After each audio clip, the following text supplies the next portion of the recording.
Hello, my name is Chris Weston, Head of Research at IG. Financial markets are dynamic. Traders need to be as well. We need the skills, the tools, and the mechanisms by which to make money in any financial market condition. Now, of course, we're very much accustomed to making money in rising markets or bull markets, but we also need the ability to make money in falling markets or downtrending markets or choppy sideways trading markets. And of course, short selling gives me that opportunity. It gives me the opportunity to maximize the portfolio performance, to etch out every possible opportunity within financial markets, and gives me flexibility there as well. Short selling is widespread. There are hedge funds and traders and money managers whose sole focus is to identify stocks with downside risks, structural, longer term risks or short term risks, and they'll express that view by short selling stocks. And of course, this is now very much commonplace within the retail community as well, and I believe everyone should have a good understanding of the mechanics behind short selling. And the mechanics are pretty simple, to be fair. Some people will have you believe that they're actually quite complicated, but it's really not.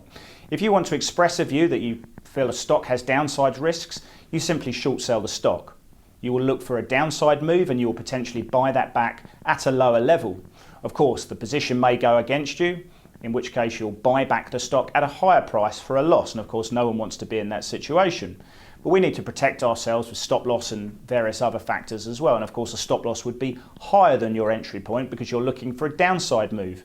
Of course, you don't own the position. You're entering into a contract with IG to exchange the difference between the opening and the closing price. And IG will lend the stock to you, and we'll borrow the stock either from the street or either from our own position as well.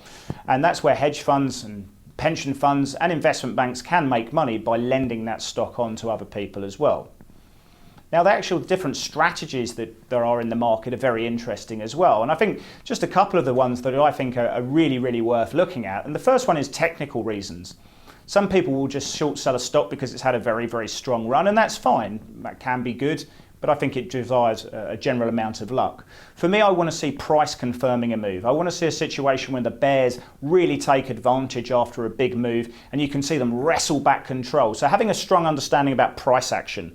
What is it telling you? What is it telling you about who's in control of the move? Once you get that confirmation from the markets, that's for me the time when I would want to short sell stock. So for me, the number one reason behind shorting is I want to see a technical reason and a key reversal coming through in markets. So have a good understanding about technical analysis and specifically price action analysis. And for me, that's one of the major reasons when you see really good upside in shorting markets as well.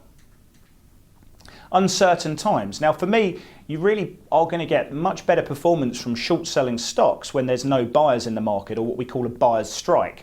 And of course, that's a situation where you see uncertainty, and you'll see uncertainty really resonated from higher volatility. So have a look at what's going on in things like the US Volatility Index, an index that IG offers for clients. And as you can see here, that rising market is the exact time when you want to be looking to short stocks.